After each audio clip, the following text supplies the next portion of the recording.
Hi everyone, welcome back. I hope आप सब अच्छे होंगे।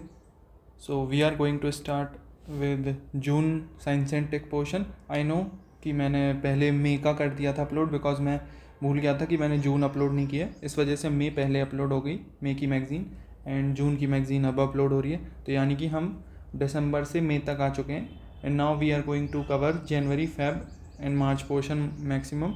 उससे हमारा ऑलमोस्ट होलिस्टिकली पूरा 1 ईयर का कंप्लीट कवर हो जाएगा। तो चलिए स्टार्ट करते हैं विदाउट एनी फर्दर डिले।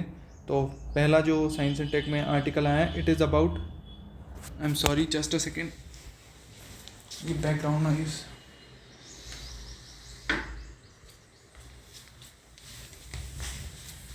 तो पहला जो आर्टिकल है, it is about outer space governance. Recently United Nations ने एक ब्रीफ पॉलिसी बनाई है। इसका टाइटल रखा गया है for all humanity the future of outer space governance. Recent opportunities जो खुली हैं कुछ समय के अंदर स्पेस को लेके, जैसे कि earth observation, communication, satellite navigation, science and tech. और नया जो अभी से चीज़ें जो स्टार्ट हो गई हैं वो है स्पेस टूरिज्म और मिलिटराइजेशन, जैसे कि Tianwen space station of China, वो अकेला एक कंट्री का है, जबकि इंटरनेशनल स्पेस स्टेशन 5 कंट्रीज से मिलके बना है। उनका नाम आप कमेंट्स में लिख के बताओ। ये एक बहुत बड़ा इशू है, क्योंकि अगर एक कंट्री के अंडर में स्पेस स्टेशन है तो वो चाहे तो वेपनाइजेशन भी कर सकता है स्पेस का। इस वजह से अब इस पर काफ़ी चर्चा होने वाली है। स्पेस पोर्शन काफ़ी ज़्यादा इंपॉर्टेंट बन जाता है, जैसा कि हमेशा से था।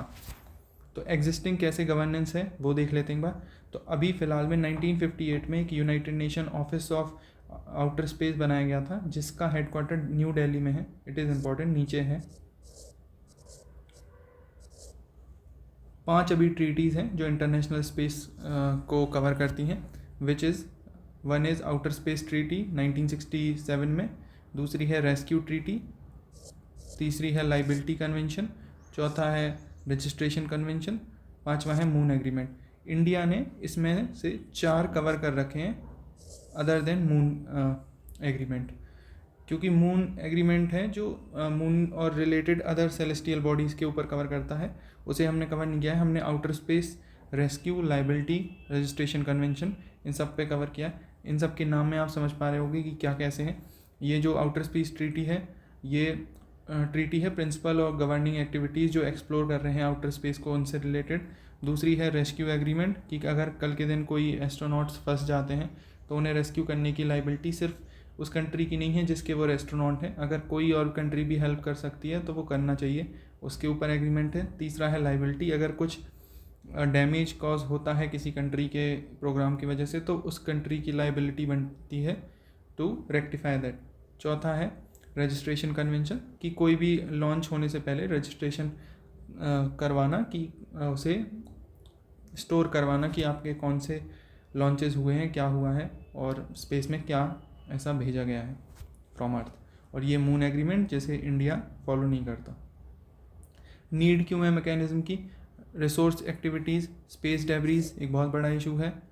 इससे आपको याद आना चाहिए कैसलर सिंड्रोम,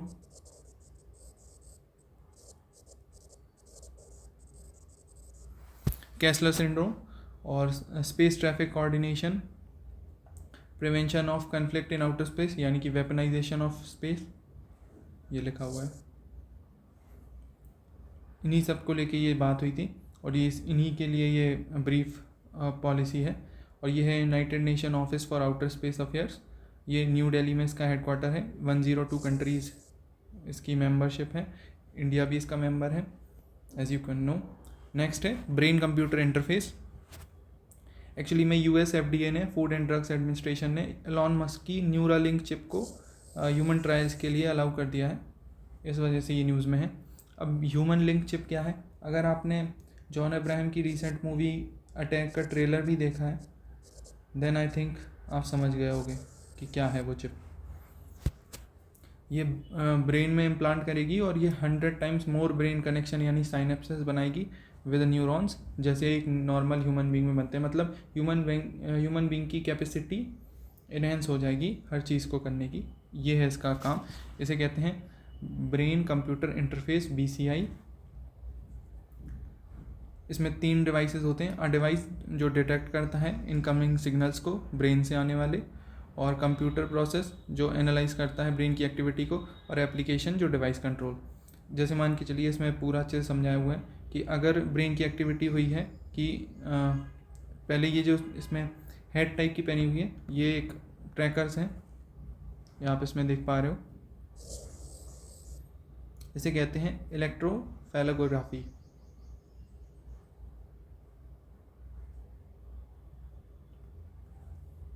ब्रेन एक्टिविटी अगर इसमें रिकॉर्ड होती है तो उसके बाद ब्रेन एक्टिविटी कंप्यूटर के थ्रू प्रोसेस होगी, और फिर उसके बाद आगे जो इक्विपमेंट में आप चाह रहे थे एप्लीकेशन को कैरी आउट करना, कुछ भी काम, तो वो उससे सेंस करके कंप्यूटर के थ्रू ब्रेक करके उसे उस वे में और उस चीज़ को चालू कर देगा, और आपको फीडबैक आ जाएगा कि आपका जो काम था वो सक्सेसफुल हो गया। यानी कि आपको उठ के कुछ करना नहीं पड़ेगा, चीज़ें इतनी स्मार्ट हो जाएंगी। तो इसमें जो डिफरेंट टेक्निक यूज़ होती हैं वो है इलेक्ट्रोएन्सेफेलोग्राफी, जो जिसकी इमेज दिखाई थी। इसमें स्मॉल डिस्क लगा के इलेक्ट्रोड्स अटैच किए जाते हैं आपके हेड की स्कैल्प पे, और वो कम्युनिकेट करता है इम्पल्सेस के थ्रू। दूसरा है functional magnetic resonance imaging, FMRI। MRI आप जानते ही होंगे। FMRI में it works at detecting the changes in the blood and oxygen flow in response to neural activity. Applications क्या हो सकते हैं इसके? Helping people with physical disabilities, जैसा कि उस मूवी के ट्रेलर में भी आप देख पा रहे हो कि उसमें जॉन अब्राहम फिजिकली डिसेबल्ड हो जाता है ड्यू टू सम इंसिडेंट, और फिर वो चिप लगाने के बाद ही गेट्स हिज स्ट्रेंथ बैक, और उसके सारे लिम्स हैं वो सब सही काम करने लगते हैं। इस वजह से ये थोड़ा सा इम्पॉर्टेंट हो जाता है। जैसे लोग पार्किंसन डिजीज़ से सफ़र करते हैं, ऑटिज़म से सफ़र करते हैं। ऑटिज़म एक ऐसा डिजीज़ है कि इंसान सामने वाले इंसान के बिहेवियरल पैटर्न्स को नहीं समझ पाता, वो उसके मुंह के जेस्चर्स को भी नहीं समझ पाता, जो इमोशंस या आपके फेस पे जो बिहेवियर के हम नॉर्मल इंसान को गुस्से में पहचान जाते हैं बिना किसी बात के कि अगर वो गुस्सा है, वो चीज़ ऑटिज्म में नहीं समझ पाते। इससे इनहेंस हो जाएगी उनकी कैपेबिलिटी विद दिस चिप, इस वजह से ये इंपॉर्टेंट है। Facilitate brain research, improving human performance as you can know. Concerns related to BCI, technical and user challenges, data privacy, security, social impact, ethical issues और medical issues हैं। Medical issues में और social issues में काफ़ी ज़्यादा चीज़ें हैं। जैसे मान के चलिए हम आपस में एक दूसरे से इंटरेक्ट करना ही छोड़ देंगे एक हिसाब से।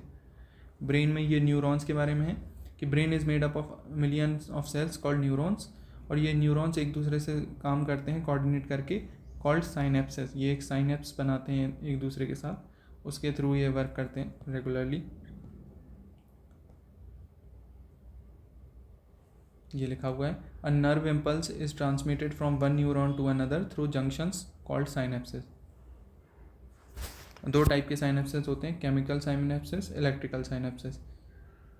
ये इलेक्ट्रिकल फ्लो करके साइनेप्स बनाते हैं, और इसमें केमिकल फ्लो करके साइनेप्स बनाए जाते हैं फ्लूइड फिल करके।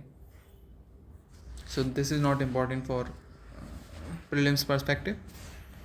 और ये 3 टाइप के न्यूरॉन्स होते हैं, sensory neurons, motor neurons, motor यानी कि वॉकिंग टॉकिंग वगैरह में, और इंटर न्यूरॉन्स जो स्पाइनल कॉर्ड और ब्रेन से टच होते हैं।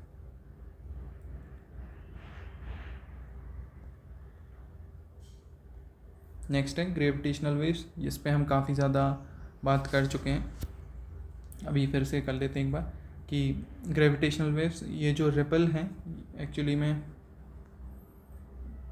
जस्ट सेकेंड, हाँ, मान के चलिए ये एक ब्लैक होल है, वैसे तो ये रेड है बट मान के चलिए ये ब्लैक है, और एक और ये ब्लैक होल है। ये दोनों एक दूसरे के आसपास होवर कर रहे हैं, मतलब इस डायरेक्शन में गोल गोल गोल गोल एक दूसरे के पास घूम रहे हैं। तो इससे जो रिपल बनती हैं इन outer space, in the space fabric, जैसे मान के चलिए आप किसी शांत पानी में पत्थर फेंकते हो तो रिपल्स बनती हैं, वैसे ही इन दोनों के कोलाइड करने से या फिर इन दोनों के एक दूसरे के आसपास ग्रेविटी के इन दोनों में अपनी अपनी ग्रेविटी है, इन दोनों की ग्रेविटी जब एक दूसरे के पास आती है तो उससे वो रिपल्स क्रिएट होती हैं इन स्पेस फैब्रिक, स्पेस में। तब जाके ये जो रिपल्स होती हैं इन्हें हम ग्रेविटेशनल वेव्स कहते हैं, और इसे पहली बार आइंस्टीन की थ्योरी ऑफ रिलेटिविटी में बताया गया था। हायर फ्रिक्वेंसी और लोअर फ्रिक्वेंसी की ग्रेविटेशनल वेव्स होती हैं अलग अलग टाइप की। इसे ऑब्जर्व किया जाता है लेज़र इंटरफेरोमीटर और ग्रेविटेशनल वेव ऑब्जर्वेटरी के द्वारा। ये यूएसए में है, एक इंडिया में बन रही है। कौन सी जगह पे बन रही है? महाराष्ट्र में। उस जगह का नाम आप बताएंगे। मैं 4 बार इस चीज़ को बता चुका हूँ लास्ट लेक्चर्स में। हायर और लोअर फ्रिक्वेंसी की ग्रेविटेशनल जो वेव्स हैं उनके बारे में देख लेते हैं। हायर फ्रिक्वेंसी की जो ग्रेविटेशनल वेव्स हैं उसमें small pairs of black whole होते हैं, और जो लोअर फ्रिक्वेंसी की जो ग्रेविटेशनल वेव है वो काफ़ी ज़्यादा बड़े ब्लैक होल से बनती है। इट इज़ इंटरचेंज है ये चीज़, आप लॉजिक से इसे नहीं कर पाओगे। याद रखना पड़ेगा कि हायर फ्रिक्वेंसी की gravitational waves comes from smaller pairs of black hole zipping around each other rapidly. क्योंकि वो छोटे हैं इस वजह से वो तेज़ी से रिपेल करेंगे, और जो बड़े हैं वो अपनी स्लो पेस पे रिपेल करेंगे, इस वजह से लोअर फ्रिक्वेंसी की वेव्स जनरेट होंगी। इंडिया के जाइंट मेट्री वेव रेडियो टेलीस्कोप जो है वो वर्ल्ड का 6 लार्ज टेलीस्कोप में से ऐसा है जो ग्रेविटेशनल वेव्स को सेंस करने की क्षमता रखते हैं। अदर 5 जो हैं वो Germany, UK, France, Italy and Netherlands में हैं। इसके बारे में अगर आप ज़्यादा पढ़ना चाहें तो ये बॉक्स में आप पढ़ सकते हैं, बट आई डोंट थिंक कि वो इससे रिलेटेड कुछ इतना आने वाला है। बस GMRT याद रखिएगा कि it is a telescope studying astrophysical phenomena. इसे ऑपरेट किया जाता है National Centre for Radio Astrophysics Pune और Tata Institute of Fundamental Research के द्वारा। ये है ग्रेविटी के बारे में। ग्रेविटी जैसे आप इस इमेज में देख पा रहे होगे, just a second, I hope, हाँ ये देख पा रहे हो आप कि जैसे ये एक स्पेस का फैब्रिक है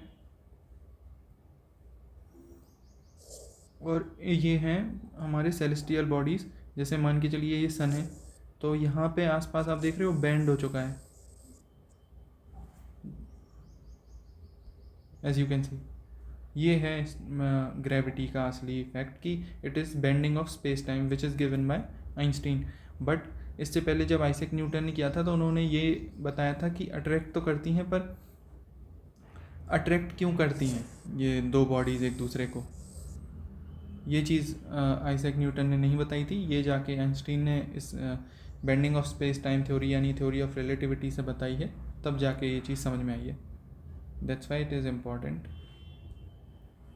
हिग्स बोसॉन डिके के बारे में पता चला है, जो कि बहुत कम देखा जाता है। हिग्स बोसॉन इस गॉड पार्टिकल कहा जाता है इसे 2003 में खोजा गया था, और फिर 2013 में हिग्स जो रिसर्चर हैं उनके नाम पे इसका नाम रखा गया है हिग्स बोसॉन। उन्हें फिज़िक्स में पार्टिकल फिज़िक्स में नोबेल प्राइज़ भी मिला है। एंड्रयू हिग्स नाम है शायद तक। European organization for nuclear research ने लार्ज हेड्रॉन कोलाइडर, ये एक एक्चुअली में एक कोलाइडर है जो हिग्स बोसॉन पार्टिकल को सर्च करता है। वो ऊपर इमेज है उसकी, तो आपको वो दिखा दूंगा मैं। तो ये जो गॉड पार्टिकल है ये अलग अलग पार्टिकल्स के बारे में बताता है, मतलब हर चीज़ बोसॉन से बनी हुई है, इससे पता लगाने की कोशिश की जा रही है from large hadron collider. For example जो हमारे एटम्स हैं, ये चीज़ हम जानते हैं कि एटम्स के अंदर सब एटॉमिक पार्टिकल्स हैं, लाइक न्यूट्रॉन्स, इलेक्ट्रॉन्स, प्रोटॉन्स। पर जो इलेक्ट्रॉन्स हैं वो फंडामेंटल हैं, वो इससे ज़्यादा ब्रेक नहीं होते। बट न्यूट्रॉन्स और प्रोटॉन्स ब्रेक होते हैं और छोटे पार्टिकल्स में, जिनका नाम है क्वार्क्स एंड लेप्टॉन्स। तो वही इन छोटे पार्टिकल्स को भी कौन फॉर्म करता है, ऐसे जाके डेप्थ में जाके हम पता लगाते हैं बोसॉन्स के बारे में। इस वजह से हिग्स बोसॉन को गॉड पार्टिकल कहा गया है कि ये हर चीज़ में है। जैसे मान के चलिए आपने पानी पिया, पानी भरा हुआ आपका गिलास है और उसमें आपने पत्थर फेंका, तो वो जो स्प्लैश होगा ना, वो स्प्लैश भी हिग्स बोसॉन है। मतलब ड्रॉप्स नहीं, वो स्प्लैश का प्रोसेस भी हिग्स बोसॉन है। मतलब इसी कहा जाता है कि जैसे हमारी फिलॉसफीज़ में कहा गया था कि गॉड इज़ सर्वव्यापी, मतलब गॉड हर जगह पर है। सो हिग्स बोसॉन को गॉड पार्टिकल क्यों कहा जाता है? Because it is in each and everything. इसके बिना पूरी यूनिवर्स का कोई भी कण नहीं रह सकता। अभी साइंस ने इसे अभी पता लगाया है, ये चीज़ हमें कब की पता है, बट दैट्स अदर टॉपिक। अभी हम इससे ही स्टिक करते हैं। तो ये जो डिके हमने पता लगाया है, इस डिके को पता लगाने के बाद हम अब क्लेम कर सकते हैं क्वांटम फिजिक्स के लिए कि ये 5th फंडामेंटल फोर्स के बारे में हमें बताएगा। अभी 4 फंडामेंटल फोर्सेस हैं जो हम मानते हैं। कौन सी हैं 4 फंडामेंटल फोर्स? पहली है स्ट्रॉन्ग न्यूक्लियर फोर्स, दूसरी है वीक न्यूक्लियर फोर्स। जो वीक न्यूक्लियर फोर्स है वो रेडियो एक्टिविटी के लिए दिखती है, और जो स्ट्रॉन्ग न्यूक्लियर फोर्स है वो दिखती है हमें कि न्यूक्लियस के अंदर सब एटॉमिक पार्टिकल्स कैसे हैंग करते हैं, वो स्ट्रॉन्ग न्यूक्लियर फोर्स है। और फिर है इलेक्ट्रोमैग्नेटिक फोर्स, फिर है ग्रेविटेशनल फोर्स, जिसे हम जानते हैं it is the weakest of them all, क्योंकि ये एक PYQ है।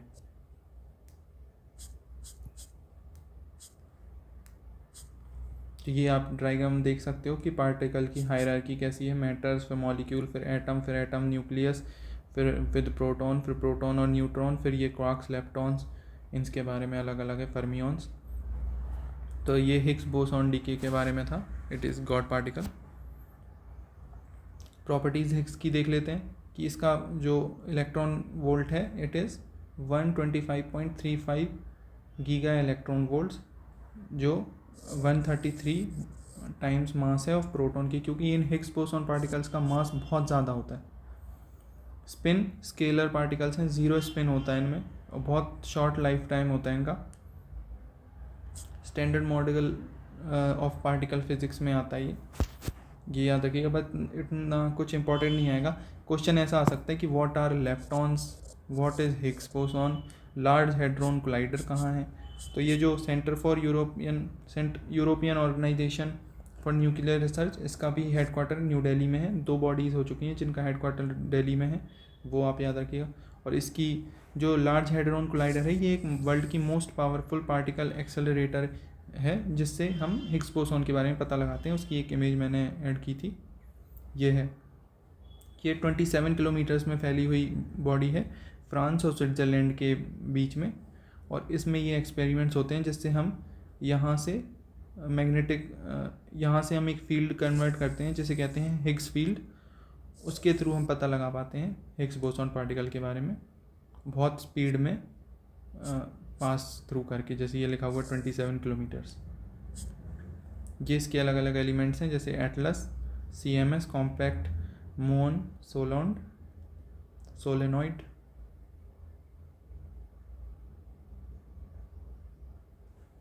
नेक्स्ट है फिक्स डोज कॉम्बिनेशन ड्रग्स।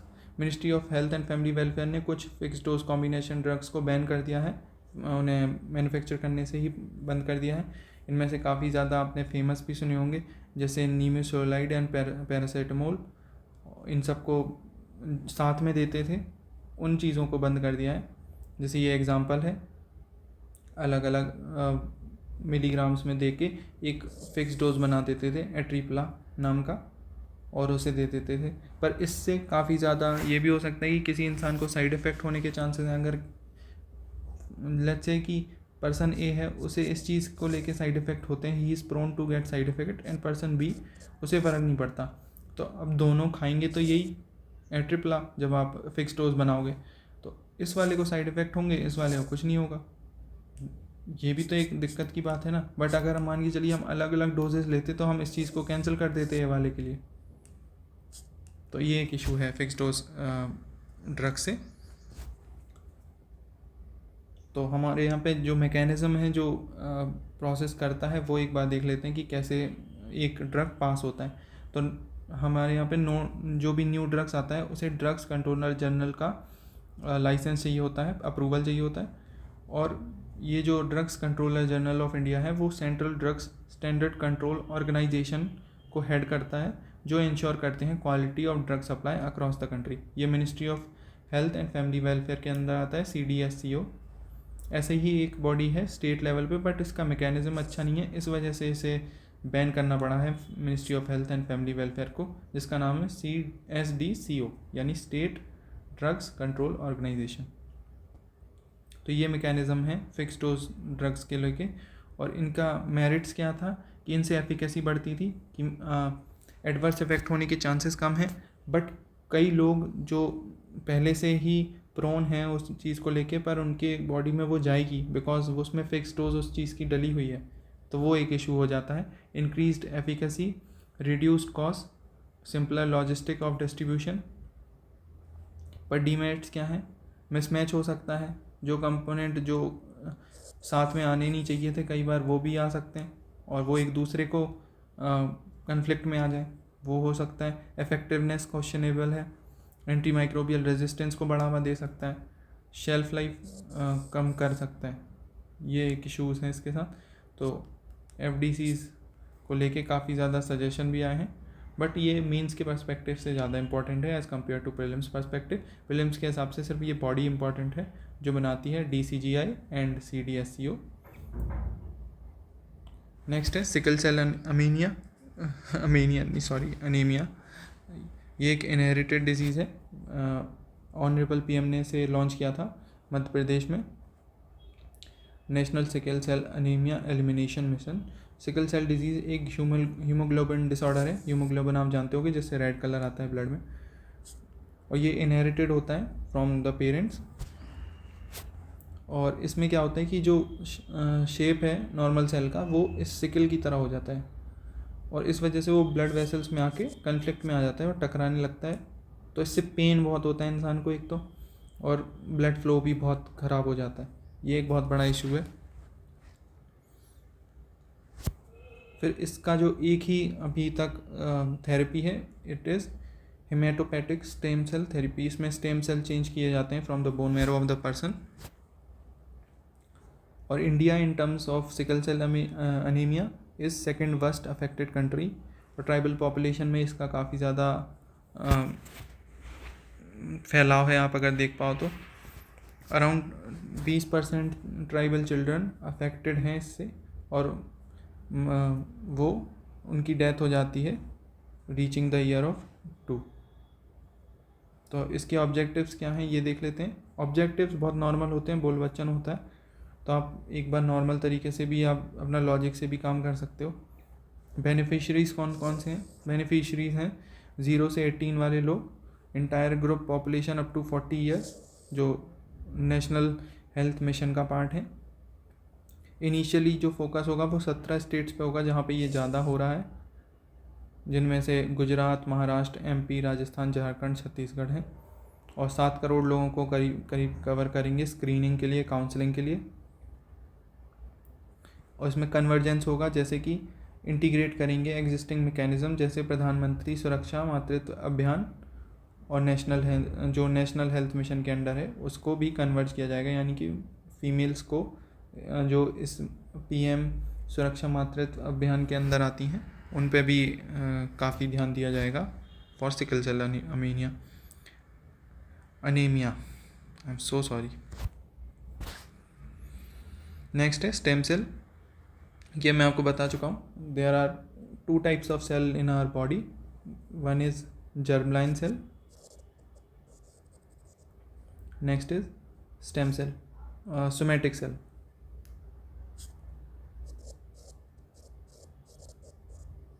अगर आपको पता है तो पॉज करके एक बार कमेंट में लिख दीजिए। तो जर्मलाइन सेल जो होता है वो रिप्रोडक्शन के दौरान जब जाइगोट बनता है वो एक जर्मलाइन सेल है, या स्पर्म एक जर्मलाइन सेल है, एग एक जर्मलाइन सेल है, ओवम। बट सोमैटिक सेल जो है वो है स्किन का सेल। फॉर एग्जांपल स्किन का सेल आपके इज़ अ सोमैटिक सेल। और स्टेम सेल क्या है इस इमेज में आपको समझ में आ रहा होगा। A single cell that 2 fundamental capacities different types में बदल जाता है और अपने आप को रेप्लिकेट कर सकता है। अलग अलग टाइप के स्टेम सेल हैं।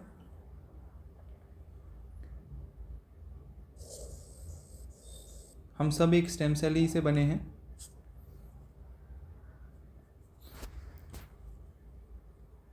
रिसेंटली एक टीम है जो यूएस और यूके की है, उसने first synthetic human embryo create कर लिया है without needing for eggs and sperm.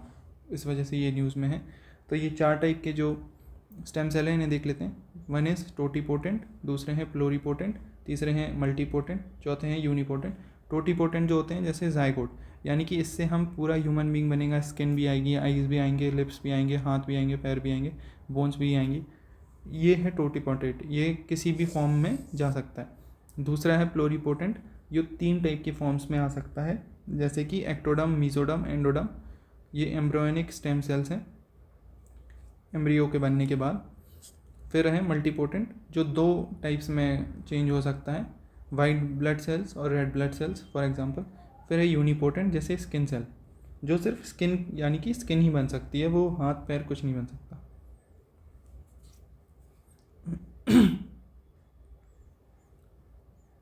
Sorry. Stem cell therapy, इन्हें रीजनरेटिव मेडिसिन भी कहा जाता है, और ये ट्रांसप्लांटेशन से भी होता है, जैसे कि ऑटोलोगस ट्रांसप्लांटेशन आपने देखा होगा, नीज़ में इंजेक्शन लगाते हैं, वो स्टेम सेल्स ही डालते हैं। जो ओल्ड एज पीपल होते हैं, सीनियर सिटीजन्स को, उनके घुटनों में दर्द होता है तो उनके वो स्टेम सेल्स ही ख़त्म हो जाते हैं, इस वजह से वो लुब्रिकेंट जैसा काम करता है, तो वो डालते हैं तो उनके घुटनों में फिर दर्द कम हो जाता है उससे। तो ये एक ऑटोलोगस ट्रांसप्लांटेशन हो सकता है, यानी कि सेम पर्सन के खुद के स्टेम सेल्स, या एलोजेनिक यानी डोनर की तरफ से।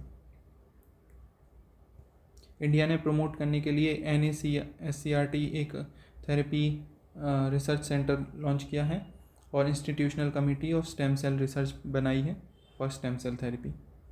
चैलेंजेस हैं काफ़ी सारे, एथिकल कंसर्न्स हैं कि आप ह्यूमन एम्ब्रियो के साथ हस्तक्षेप कर रहे हो, विच इज़ गॉड्स गिविंग, यानी कि नेचर ने जिसे जैसा बनाया है आप उसके साथ छेड़खानी कर रहे हो। सेफ्टी कंसर्न्स हैं, इम्यून रिजेक्शन हो सकता है, मान के चलिए आपकी बॉडी उस चीज़ को एक्सेप्ट ही ना करे जो आप उसमें डाल रहे हो। अंडरस्टैंडिंग स्टेम सेल की अभी हमें उतनी अच्छी नहीं है। ये अलग अलग काफ़ी ज़्यादा चीज़ें हैं जो इशू क्रिएट करती हैं। नेक्स्ट है lab grown diamond. First lady of USA को ऑनरेबल PM ने जाके एक लैब ग्रोन डायमंड दिया था, उस वजह से ये न्यूज़ में है। तो लैब ग्रोन डायमंड 1954 में पहली बार बनाए गए थे न्यूयॉर्क में, और ये यूज़ किए जाते हैं मोस्टली कटर्स की तरह और अदर टूल्स की तरह, क्योंकि इनकी प्रॉपर्टीज़ काफ़ी हार्डनेस और स्ट्रेंथ के लिए, क्योंकि हार्डेस्ट मटेरियल है ऑन अर्थ इज़ डायमंड। और इंडिया प्रोड्यूस करता है 15% of the global production of lab grown diamonds, और ये काफ़ी ज़्यादा एथिकली लीगल भी हैं, और आप एथिकली मैं कहूँगा लेजिट भी हैं, बिकॉज नेचुरल डायमंड में इम्प्योरिटीज़ होती हैं, एक्सपेंसिव होते हैं। एक मूवी है लियोनार्डो डिकैप्रियो की, अगर आपने देखी हो, ब्लड डायमंड नाम से, कि अफ्रीकाज में जब ये डायमंड आते हैं तो उन डायमंड्स पे खून लगा होता है कितने सारे लोगों का, वर्कर्स का, क्योंकि उनकी ह्यूमन राइट्स नहीं होती, उनका कुछ नहीं होता, सिर्फ उन्हें कीड़े मकोड़ों की तरह काम कराया जाता है। इस वजह से उसका नाम है ब्लड डायमंड मूवी का। और रियलिटी में natural diamonds is a blood diamond. Water लगता है, पॉल्यूशन होता है, बट लैब ग्रोन डायमंड्स में कुछ नहीं होती, अफोर्डेबल होते हैं, इम्प्योरिटीज़ नहीं होती, लिटिल और नो एनवायरमेंटल डैमेज होता है, that's why they are quite good as compare to those. और इंडिया में हमने मद्रास में India centre for lab grown diamond बनाया है। 2 टाइप के मेथड्स होते हैं जिनसे लैब ग्रोन डायमंड बनाए जाते हैं। पहला है high temperature high pressure method. इसमें हाई टेम्परेचर हाई प्रेशर में रखा जाता है कार्बन को, ग्रेफाइट को, एज अ डायमंड सीड। और नेक्स्ट है केमिकल वेपर डिपोजिशन मेथड। उसमें भी ग्रेफाइट को ऐसे ही वेपराइज करने की कोशिश की जाती है at very high temperature 800 to 900 degree Celsius, और वो प्रेसिपिटेट होके डायमंड बन जाता है। So that is not important कि क्या कैसे बनता है, आप ये याद रखिए कि HT, और chemical vapour deposition method lab grown diamond के लिए यूज़ होते हैं, और इंडिया का एक काफ़ी बड़ा कंट्रीब्यूशन है 15% ऑफ ग्लोबल प्रोडक्शन में। नेक्स्ट है जेनेटिक इंजीनियर अप्रेजल कमेटी। ये बनाई गई थी EPA के अंडर और 1989 रूल्स के लिए। इसने रिसेंटली काफ़ी ज़्यादा स्टेट्स ने इसे NOC यानी नो ऑब्जेक्शन सर्टिफिकेट देने से मना कर दिया है for regulation of cotton hybrid, यानी कि जो कॉटन हाइब्रिड्स डेवलप हुए हैं उनकी वजह से रेगुलेट करने के लिए, जैसे कि तेलंगाना, महाराष्ट्र एंड गुजरात और हरियाणा स्टेट गवर्नमेंट्स में, क्योंकि agriculture is a state subject, इस वजह से स्टेट के पास अथॉरिटी है टू अलाउ और नॉट टू अलाउ। तो GIAC को मना कर दिया है। GIAC is a statutory body और EPA के अंदर बनाई गई थी, इन्वायरमेंटल प्रोटेक्शन एक्ट के अंदर, और इसका फंक्शन है फाइनल अप्रूवल देना फॉर इन्वायरमेंटल रिलीज़, जैसे कि GM मस्टर्ड को अभी इसने दिया है। इसका हेडक्वार्टर है दिल्ली में। फंक्शन ये क्या करती है, rules of manufacturing form under objectives क्या है, large scale use of hazardous micro organisms and recombinants, release of genetically engineered organisms and products into the environment. क्राइवन-AC यानी BT कॉटन के लिए इसी ने अलाउ किया था। सेल कल्टिवेटेड मीट, ये एक्चुअली में एक, जैसे चिकन जो होता है, it is a life, chicken को मार के खाना इज़ एथिकल और अनएथिकल, ये काफ़ी जगह पे इस पर चर्चा होती है। इस वजह से अब सेल कल्टिवेटेड मीट और बनाने की कोशिश की जा रही है और बनाया है, और सिंगापुर पहली कंट्री बनी है जिसने इस चीज़ को अलाउ कर दिया है for commercial purposes. It is comprised of 2 different approaches, cell cultivation and precision fermentation. Cellular agriculture is the process by which animal based products are produced directly from cell cultures rather than from animals. उसके बारे में देख लेते हैं, पर इसके benefit क्या हैं ये जान लेते हैं। GHG एमिशंस कम होंगे क्योंकि global life stock 14.5% anthropogenic GHG emissions के लिए जिम्मेवार है। एनिमल राइट्स प्रोटेक्टेड रहेंगे, न्यूट्रिशनल सिक्योरिटी भी प्रोटेक्ट रहेगी, healthier then animal counter part है क्योंकि इसमें फैट लेस होता है, और एनर्जी यूज़ 45% कम है। अब ये बनता कैसे, हार्वेस्ट किए जाएंगे cells through biopsy from a live animal और फ्रेश पीस ऑफ मीट। जैसे जब मैंने आपको डॉली द शीप के बारे में पढ़ाया था तो मेमोरी सेल्स लिए थे डॉली द शीप की मदर से, और उन्हें साथ में किया था। तो मान के चलिए ऐसे ही किसी चिकन से कोई सेल्स ले लेंगे, उन्हें बना के एक्सट्रैक्ट करके, फिर एक्सट्रैक्ट करेंगे उन सेल्स को, फिर उसके बाद एक synthetic animal based nutrient medium में डाला जाएगा जिसमें उसकी ग्रोथ हो, फिर उस ग्रोथ उसे होने देंगे, फिर प्रोसेस करेंगे मसल्स को जैसे इसमें ये आ चुकी हैं, फिर कल्टीवेट करेंगे meat as a final product. तो it is a new concept और ये नया है, तो ये क्वेश्चन ऐसे आ सकता है, इम्पॉर्टेंट है। mRNA vaccine, India's first mRNA vaccine to get approval of DCGI, अभी जिसके बारे में पढ़ा था, जिसका नाम है जेमकोवैक। ये mRNA का बूस्टर वैक्सीन है जिसे बनाया है जेनोवा बायोफार्मास्यूटिकल्स लिमिटेड ने, और इसे किस तरीके से दिया जाएगा, इंजेक्शन से नहीं दिया जाएगा इसे डोज, इसे दिया जाएगा ट्रॉपिस के थ्रू। ट्रॉपिस क्या होता है, यू कैन सी दिस, इसमें स्किन के अंदर सीधा गन की तरह दबा दिया जाता है और वैक्सीन अंदर चली जाती है विदाउट इंजेक्शंस और एक नर्व ढूंढे बिना। सो ट्रॉपिस याद रखिएगा, और CDS और DCGI के बारे में हम पढ़ चुके हैं। सो आगे बढ़ते हैं। mRNA वैक्सीन कैसे बनती है, यू नो दिस कि DNA और RNA दो न्यूक्लिक एसिड होते हैं। तो RNA वैक्सीन्स, RNA भी काफ़ी अलग अलग टाइप के होते हैं, tRNA, rRNA, mRNA, वो इतना इम्पोर्टेंट नहीं है, बट RNA समझ लीजिए। RNA से बनता है प्रोटीन। तो RNA किसी स्ट्रैंड का हम निकाल लेते हैं, फॉर एग्जांपल हमने मान के चलिए RNA निकाल लिया वायरस यानी कि कोविड वायरस का। अब कोविड वायरस के RNA को निकाल के हम आर्टिफिशियली लिपिड से वो करेंगे कवर। लिपिड क्यों करेंगे, क्योंकि हमारी जो सेल मेम्ब्रेन है वो फॉस्फोलिपिड बाइलेयर से बनी हुई है और वो सिलेक्टिवली परमिएबल है, यानी कि कुछ चीज़ें तो उसमें अंदर जा सकती हैं और कुछ चीज़ें नहीं जाने देती वो। तो लिपिड यानी कि फैट की एक ऐसी लेयर बनाएंगे जिससे वो अंदर चला जाए सेल के, और जब वो सेल के अंदर जाएगा तो हमारा एक सेल कन्वर्ट हो जाएगा लाइक इन कोविड सेल, और फिर हमारा B सेल उस चीज़ को रिकॉग्नाइज़ कर लेगा कि ये तो कोविड का सेल है, और वो अपनी इम्यूनिटी डेवलप कर लेगा अकॉर्डिंग टू इट। बट जबकि हमने सिर्फ RNA डाला था और वो इतना इफेक्टिव भी नहीं है, तो हमारी इम्यूनिटी तो पूरी बन गई। इसे कहते हैं एक्टिव इम्यूनिटी। इस वजह से mRNA वैक्सीन इंपॉर्टेंट है। तो हमारी इम्यूनिटी भी बन जाएगी without many side effects, but side effects हो सकते हैं क्योंकि कोई भी वैक्सीन परफेक्ट नहीं है। तो ये एक प्रोसेस है, आप अलग तरीके से एक बार देख सकते हो कि कैसे बनती है और ट्रेडिशनल कैसे बनती है, mRNA कैसे बनती है। ये एक फेज थेरेपी पे आर्टिकल है। फेज थेरेपी क्या है? फेज थेरेपी एक्चुअली में एक बैक्टीरिया किलिंग वायरस है जो एंटीबायोटिक्स की जगह हम यूज़ करने वाले हैं। एक बैक्टीरियोफेज करके है, अगर किसी ने बायो की NCERT पढ़ी है उसमें इम्पॉर्टेंट है बैक्टीरियोफेज करके, जो ऐसा वायरस है जो सिर्फ बैक्टीरिया सेल्स को अफेक्ट करता है। तो हम उसे यूज़ करेंगे एज अ वैक्सीन यानी एंटीबायोटिक्स की जगह, जिससे एंटीमाइक्रोबियल रेजिस्टेंस कम हो जाए, क्योंकि ये ह्यूमन बींग्स के सेल को अफेक्ट ही नहीं करता, ये ओनली टारगेट करता है बैक्टीरियल सेल्स को। इस वजह से ये काफ़ी अच्छा अल्टरनेटिव है एज़ कम्पेयर टू एंटीबायोटिक्स।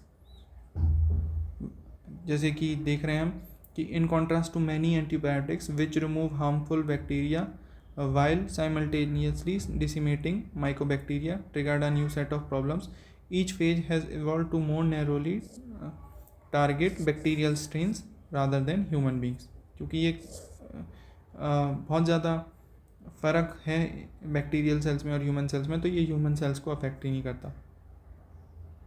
ये कैसे बना सकते हैं, ये लाइफ साइकिल आप देख पा रहे होगे।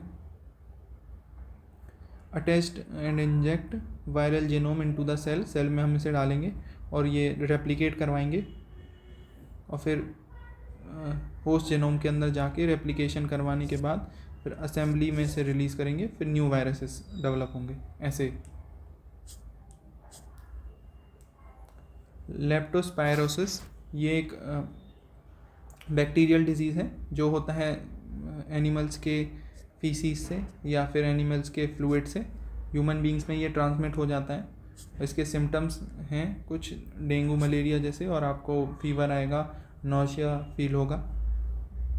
इस वजह से चांसेस थे मॉनसून में इसके बढ़ने की, क्योंकि ये ह्यूमिड एरियाज़ में काफ़ी थ्राइव करता है, यानी कि ट्रॉपिकल कंट्रीज़ में मोस्टली। ये कैप्टेगॉन पिल्स हैं। अगर किसी ने एक मूवी देखी है जिसका नाम है लिमिटलेस बाय ब्रैडली कूपर, उसमें एक टैबलेट रहती है जिससे आपकी एबिलिटी बहुत इन्हेंस हो जाती है। वही ये टैबलेट है, लाइक दैट सिमिलर काइंड। इसका नाम है कैप्टेगॉन पिल्स। ये जो ISIS के टेररिस्ट हैं उनके पास ये पाई गई हैं, जिससे उनकी इन्हेंस हो जाती है काम करने की क्षमता और एनर्जी और फोकस भी।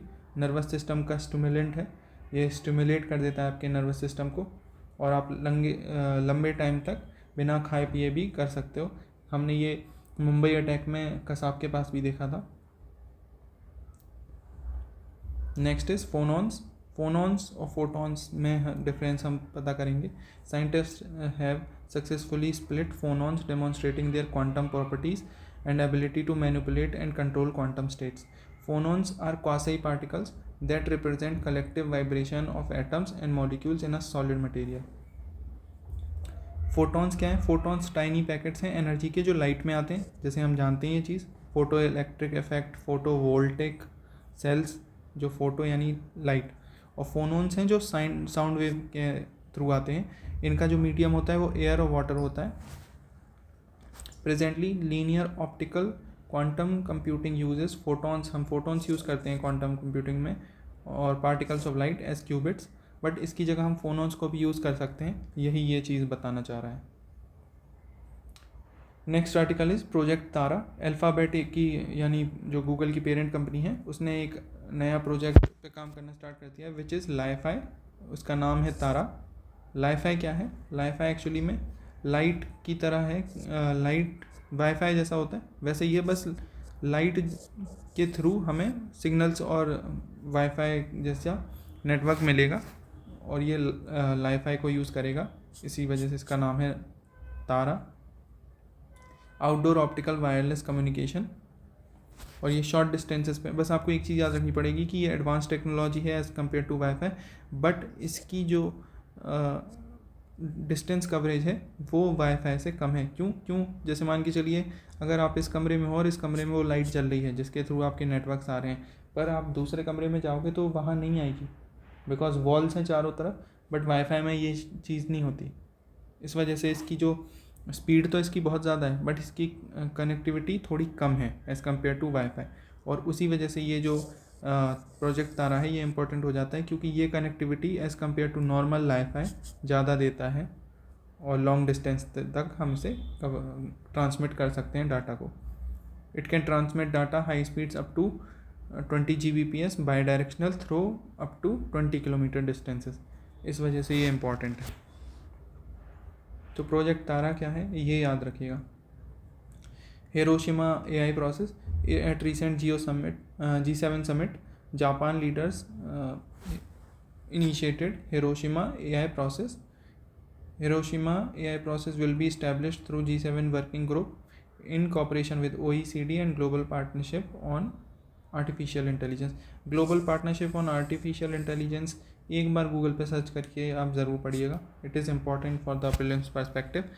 2 से 3 मिनट लगेंगे पढ़ने में बट आपको चीज़ समझ में आ जाएगी। नेक्स्ट है framework for submarine cable landing. Just a second.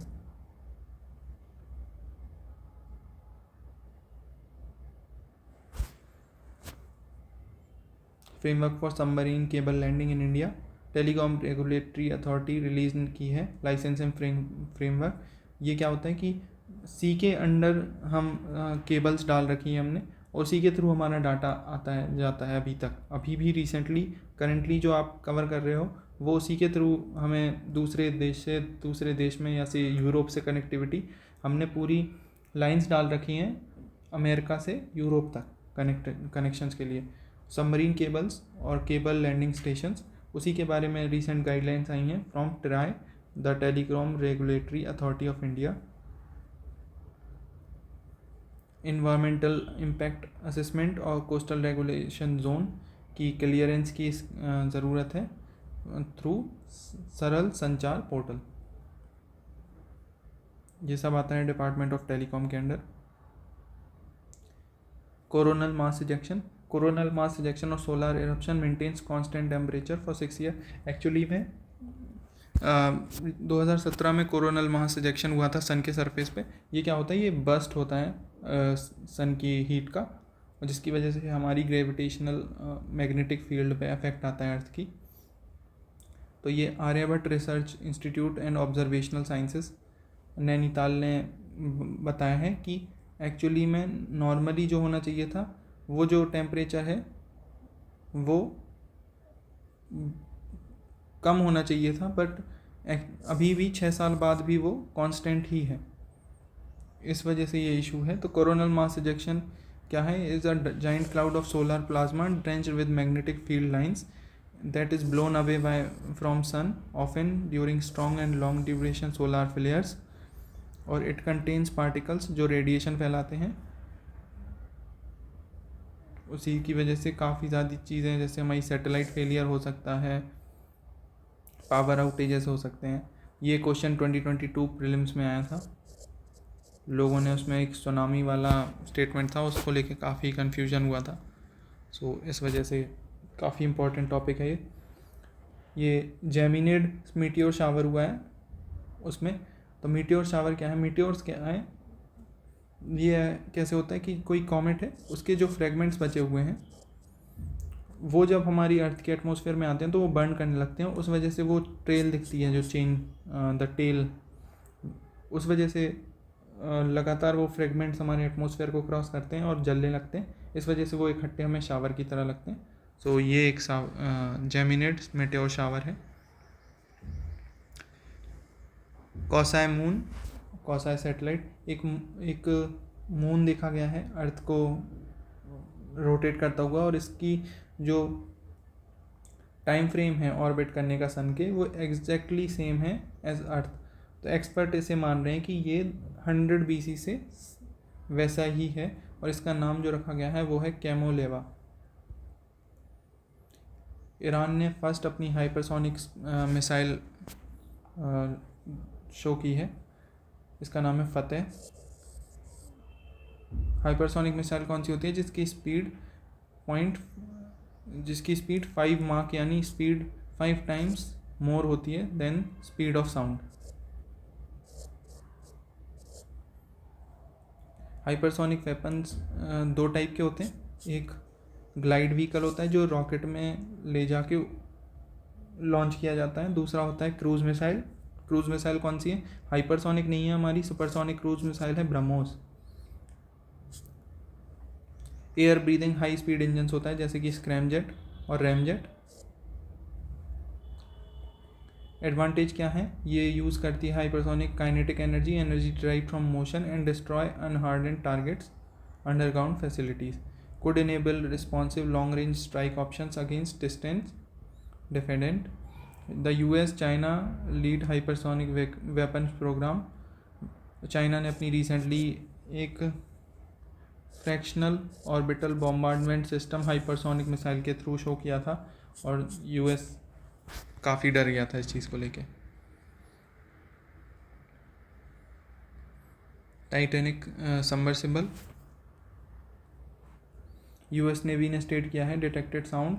ये जो इम्प्लोजन हुआ था रिसेंटली, अगर आपको याद हो कि टाइटैनिक लोग देखने जाते थे और ये सबमरीन जो यूज़ होती थी उसमें ये इम्प्लोड हो गई थी। इम्प्लोड क्या होता है कि एक तो एक्सप्लोड होती है जो फट जाती है, ये अंदर से पिचक गई थी और उसमें लोग जो अंदर थे वो पिस गए थे अंदर बिकॉज ऑफ वाटर प्रेशर। इतनी डेप्थ पे कोई फ्रेगमेंट या फिर कोई नट वगैरह रह गया होगा इसमें और इस वजह से वो स्क्वीज़ हो गई। तो इसमें सिर्फ at sea level inside your lungs the same pressure air around you, और जैसे ही आप 10 मीटर नीचे जाते हो 33 फीट यानी 10 मीटर नीचे, और एयर प्रेशर इंक्रीज़ होता जाता है। ये बता रहे हैं इस चीज़ के बारे में।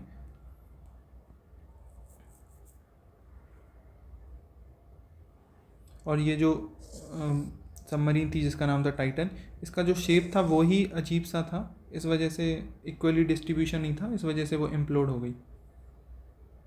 ये आप देख रहे हो उसका शेप।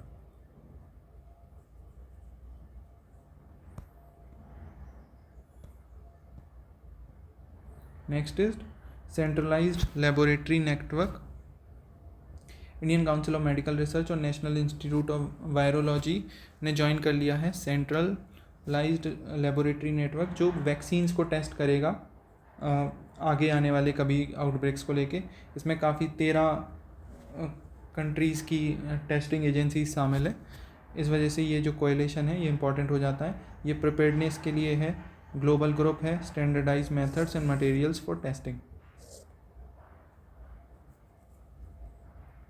2 इंस्टीट्यूट हैं, ICMR और national institute of virology. Strategic interventions for green hydrogen transition programme. Strategic intervention for green hydrogen transmission programme site जिसका नाम रखा है। इसमें इलेक्ट्रोलाइज़र 2 कंपोनेंट्स हैं। हम इलेक्ट्रोलाइज़र यानी कि जिससे इलेक्ट्रोलिसिस प्रोसेस होता है, जिस वजह से हम स्प्लिट कर लेते हैं ऑक्सीजन और हाइड्रोजन एटम को, वो बनाना स्टार्ट करेंगे, वो इलेक्ट्रोलाइज़र, उसका मैन्युफैक्चरिंग स्टार्ट करेंगे। और दूसरा है हाइड्रोजन प्रोडक्शन फैसिलिटीज़ हम डेवलप करेंगे ग्रीन हाइड्रोजन की, इस वजह से ये साइट प्रोग्राम इम्पॉर्टेंट है। नेक्स्ट है लिथियम आयन बैटरी। इसके जो जिन्होंने ये लिथियम आयन बैटरी इन्वेंट की थी वो पास्ड अवे रिसेंटली, और उन्हें नोबेल प्राइज़ मिला था 2019 में केमिस्ट्री को लेके, इस वजह से ये इम्पॉर्टेंट है। Lithium ion battery rechargeable batteries हैं जो नेगेटिव इलेक्ट्रोड से पॉजिटिव इलेक्ट्रोड में डिस्चार्ज करते हैं और इलेक्ट्रिसिटी जनरेट करते हैं। और जो इन्होंने डेवलप की थी उनका नाम गुडेनफ था। उन्होंने जो डेवलप की थी वो कैथोड कोबाल्ट ऑक्साइड के cathode battery with a cathode of cobalt oxide. Cathode gave a higher voltage than earlier batteries, इसलिए कैथोड को यूज़ किया था उन्होंने। कैथोड में कोबाल्ट को यूज़ किया था उन्होंने। और इसकी जो लाइफ साइकिल्स होती हैं वो लीड एसिड बैटरीज से 10 गुना ज़्यादा अच्छी होती हैं। इस वजह से हमारे फ़ोन्स में भी लिथियम आयन बैटरीज आती हैं। 5000 साइकिल्स के अराउंड इसमें हैं, और लेड एसिड बेस्ड बैटरीज में 400 to 500 होती हैं। नेक्स्ट है उन्नत तकनीकी प्रदर्शन केंद्र, जो मिनिस्ट्री ऑफ पावर के द्वारा बनाए गए हैं। Centre for excellence accelerate adoption of energy efficient technology setup by bureau of energy efficiency. ये कायरल बोस लिक्विड है। ये एक नया स्टेट पाया गया है। अभी एक्चुअली में 5 स्टेट होते हैं, सॉलिड, लिक्विड, गैस और बोस आइंस्टीन कंडेंसेट और एक प्लाज्मा, यानी कि हाईएस्ट हीट। ये है अभी तक सबसे ठंडा बोस आइंस्टीन कंडेंसेट। ये जो कायरल बोस लिक्विड है ये क्वांटम स्केल पे यूज़ होने के लिए बहुत इंपॉर्टेंट है। इसमें 2 लेयर्स होती हैं, और ये याद रखिए कि chiral Bose liquid is used in quantum computing as a battery, as a storage device use हो सकता है ये, इस वजह से ये इंपॉर्टेंट हो जाता है।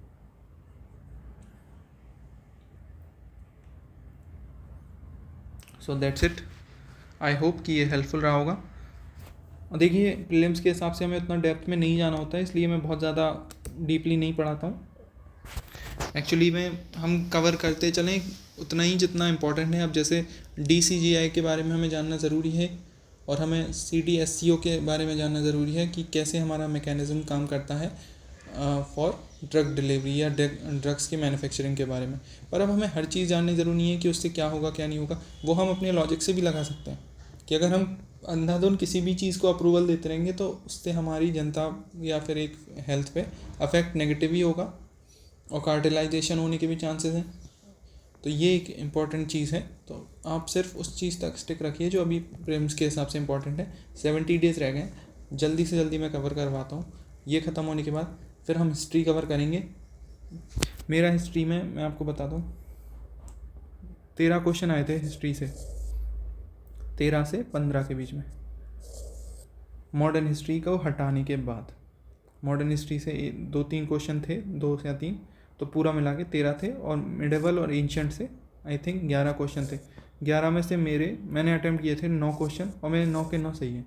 अब वो कैसे सही हैं वो चीज़ जानेंगे हम जब मैं हिस्ट्री के स्पेसिफिक लेक्चर्स लेना स्टार्ट करूँगा, और हम वो माइंड मैप्स के थ्रू कवर करेंगे, तो उसमें बहुत मज़ा आने वाला है। तो जल्दी से ज्योग्राफी की मैपिंग सीरीज़ ख़त्म करते हैं, और साइंस एंड टेक भी ख़त्म करते हैं। देन हम हिस्ट्री जो so stay tuned for that, और थैंक यू सो मच। और हमारी फैमिली ग्रो हो रही है, सो इट इज़ लवली, क्योंकि हम इतने ज़्यादा घर पर रह जाते हैं ना जब हम तैयारी कर रहे होते हैं सब लोग, कि हमें लगता ही नहीं है कि हम लोगों से सोशलाइज़ कैसे होंगे। But these are the ways आप कनेक्ट कैसे कर सकते हो। जैसे आप लोग देख रहे हो तो you can connect with me कि I am also learning, and while trying to teach, trying to help, not teach, trying to help, trying to aid your process, जो मुझे थोड़ा ठीक ठाक आता है उस हिसाब से। तो इसी तरीके से चलता रहेगा। तो डोंट वरी, बढ़िया है, सब बढ़िया होगा। Keep working hard. Last 75 days रह गए, तो all the best to me. Thank you so much. Please अपना फीडबैक दीजिए थोड़ा सा टाइम निकाल के।